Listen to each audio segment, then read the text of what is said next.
I absolutely knew it.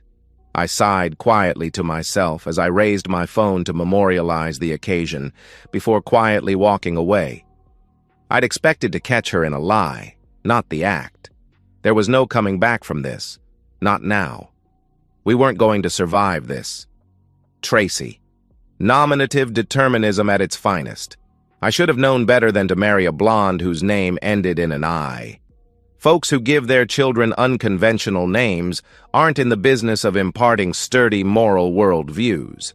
She arrived home more than an hour after I did and gave her usual cheerful "Hiya" as she bounced through the door like butter wouldn't melt. I was half watching one of those also-ran game shows which feature about as much skill as a game of snakes and ladders as I stewed in my own thoughts. I didn't acknowledge her, and she didn't notice. Lost in her own world of foolishness, as had become normal in recent weeks. As the game show host babbled about the amazing prize on offer in the background, I distantly heard her dump her purse on the kitchen counter with a careless thud. 1 month? I had to give it to the guy. He worked fast. By my estimation, she'd made it less than 4 weeks before giving it all up to him. I'd watched in the background, first with concern, then fury, then finally resignation, curious as to how things would play out before I got sick of waiting for the other shoe to drop. This was the week I'd decided it was time to both get some personal closure before pulling back the final curtain on the whole stupid charade, just short of her being 2 months into her new job.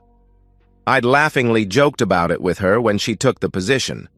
The old stereotype of secretaries having affairs with their bosses, working as a paralegal in a mid-sized law firm, meant that there was the possibility for watching office shenanigans to play out, and we'd laughed about people carrying on behind closed doors.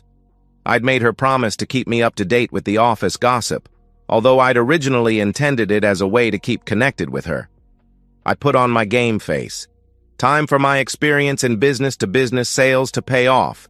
Never challenge their beliefs and preconceptions. Some drunk executive starts prattling on about his inappropriate behavior. You come back with a "you rascal you" or similar. They blurt out shockingly inappropriate gibberish. Don't even blink. Smile, nod, change the subject. Any more gossip at the office recently? I asked loudly, with my head turned toward the kitchen. Nah, well, not that I know of anyway, Tracy replied, wandering into the lounge. It's mostly paperwork, meetings, and research, not non-stop Mexican telenovela action. Oh, come on. I know you've only been there, 7 weeks now? But there's a steep power gradient in that office. Foolish secretaries having affairs with their married bosses is a stereotype for a reason, I stated, noticing a slight hitch in her movement when I said it before I pivoted to disarm her. What about that girl? What's her name, Stephanie? Didn't you say it looked like she was up to something with one of the junior partners? Nope. Turns out it was nothing, she replied, settling down onto the other end of the couch in her white blouse and pencil skirt and stretching out her stockinged feet. Or if it is, it's on the super down low. Turns out she's got a boyfriend. Doesn't shut up about him. She really loves him. I glanced over at her with a raised eyebrow. The blouse was a little translucent, form-fitting, and a little low-cut for office wear. That had started 2 weeks in.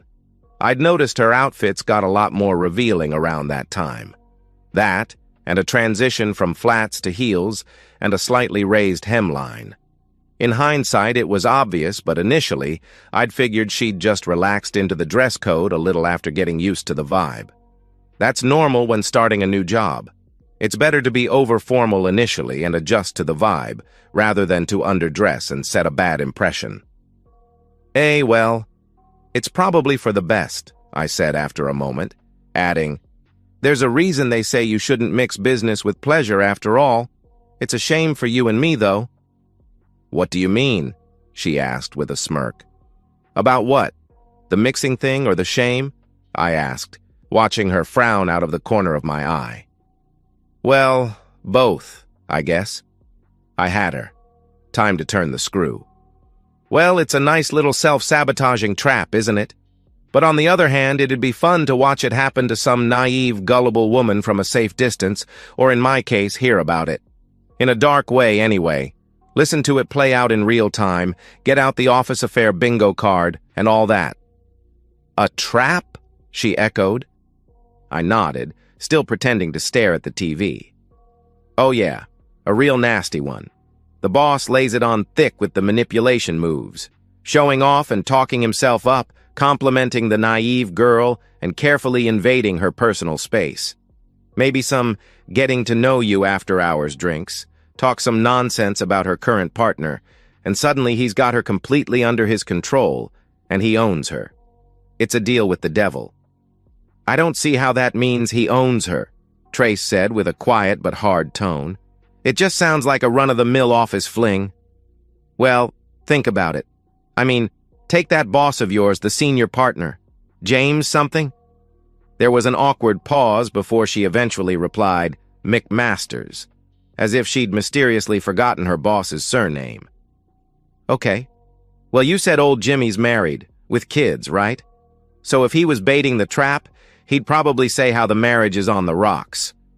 Talk about his difficult, nagging wife who doesn't appreciate him, I said, wagging my finger in a pantomime of an angry housewife.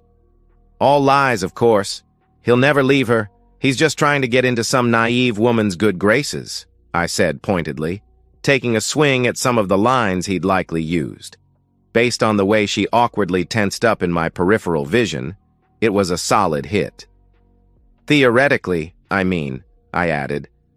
I know you'd be telling me all about his awful home life if he was trying that line on you. After all my requests for hot gossip, I paused, her silence speaking volumes.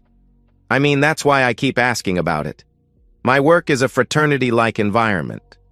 Half the guys spend their spare time hitting on our middle-aged receptionist Olivia, apart from the few brave, deluded fools who go to bat for the boss's wife. They're always bragging about this tacky stuff to me. It's all beer, women, and sports. I'm sick of it. Yeah, you've said, she added dismissively, having a second-hand reaction to the nonsense I hear every day. I'd hate it there.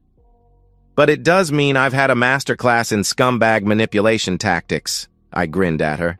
Anyway, where was I? Oh yeah. Once she's involved with him, what happens next?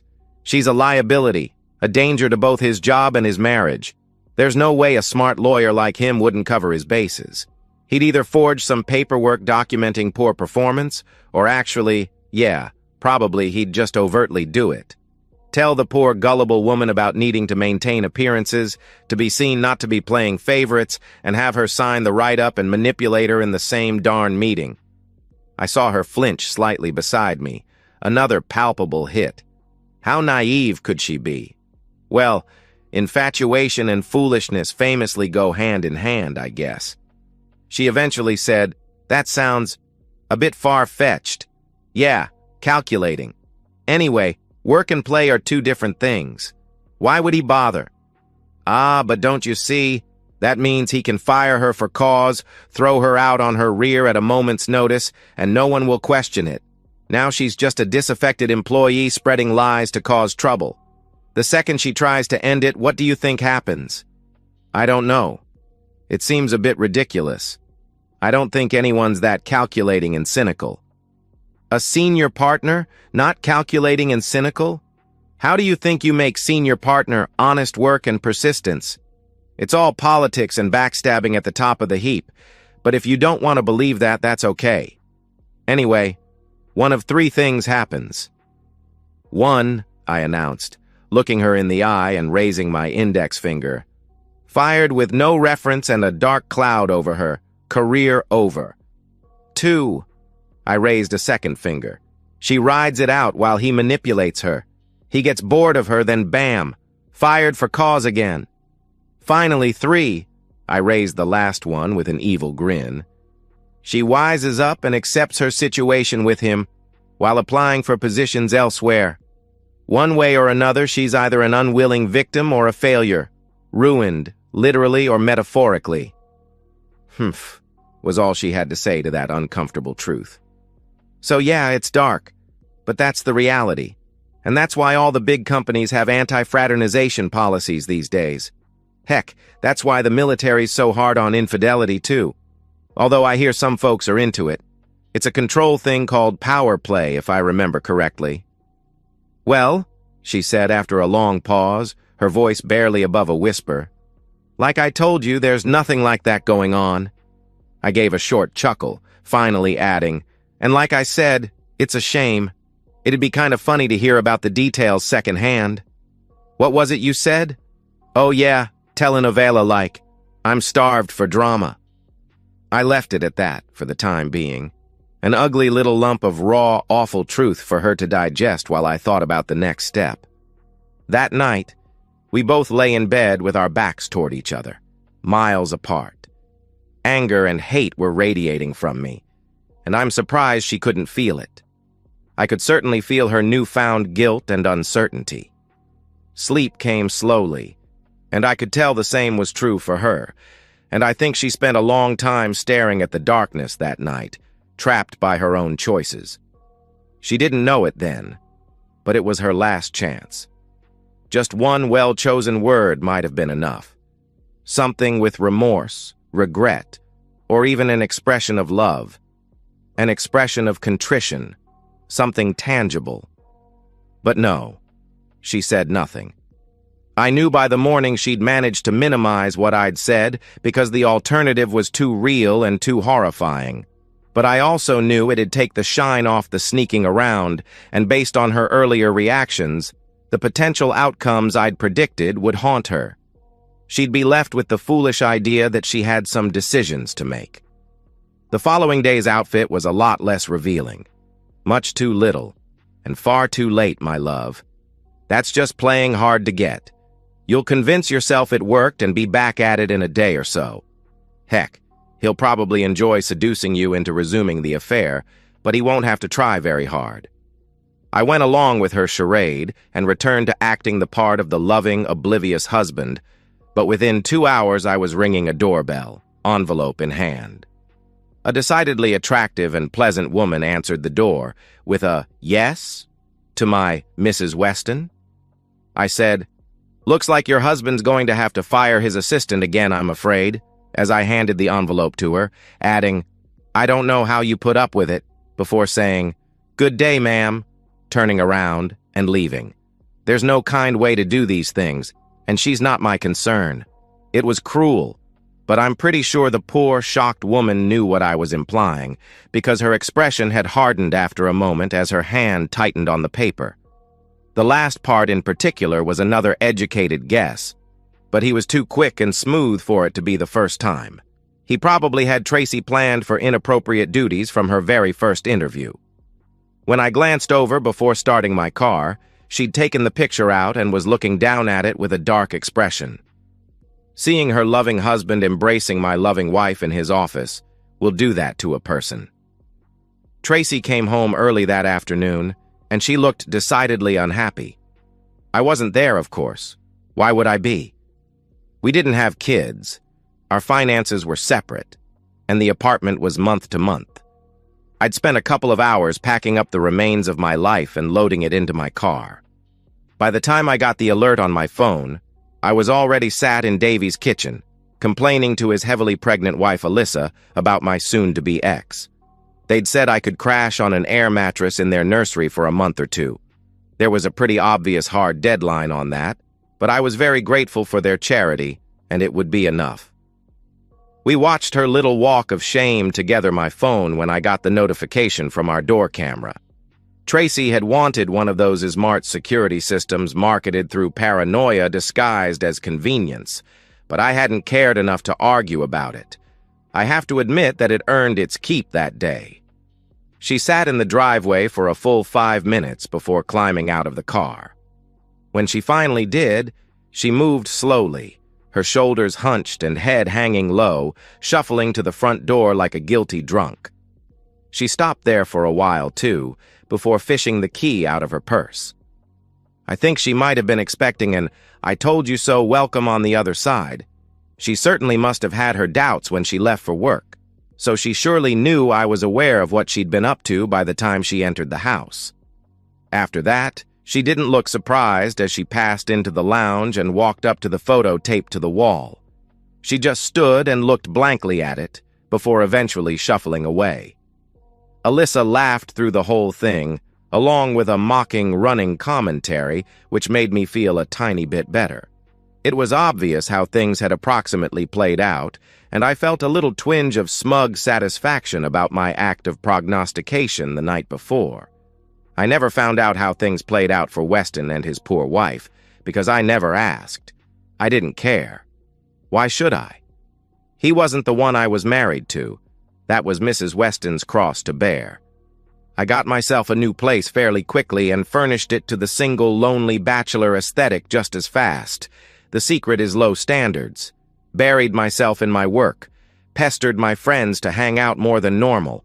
All the usual stuff. I still ended up missing her in the small hours of the night when sleep escaped me. But in the light of day, I always recognized that I'd given it my best, and spent more time and effort on her than I should have. I'm sure I have my failings as a partner, but I didn't deserve what I got in return. At least I'd managed to escape with some tattered remnants of my pride and self-respect intact. I did eventually have a sit-down conversation with her after about a month, but it wasn't for her sake, or for mine. I'm of the opinion that closure is for grieving relatives, not cheating spouses, so it was appropriate in a way. I did it for her parents, my father and mother-in-law. They'd always been kind to me, and although she hadn't told them exactly what happened, they'd both quickly joined the dots between her losing both her husband and her job on the same day, and had decided they didn't need any more information. But they wanted me to talk to her face-to-face and at least end it properly. Get her to move on. I was still hurting, but I agreed for their sake. At their place, her dad greeted me warmly but sadly at the front door and escorted me through to their dining room before making himself scarce. She looked defeated. A sallow complexion, baggy sweats and t-shirt, and a sad frown. We sat across from each other at the table in silence for a long time before she eventually started. "It happened nearly the way you said it would," she said, never raising her gaze from her hands, splayed on the wooden tabletop. "I've messed it all up, haven't I?" "You think?" I snapped, before getting a grip on myself and starting again. "Look, the second you became involved with him, we were over." "You must have known that." She tried to defend herself, but even after a month, the best she had was, I didn't want—" "Oh, please," I interrupted more calmly than she deserved. "Don't. Do us both a favor and don't make excuses. A part of you had to have known. You got involved with him so quick it was like you were rushing into it.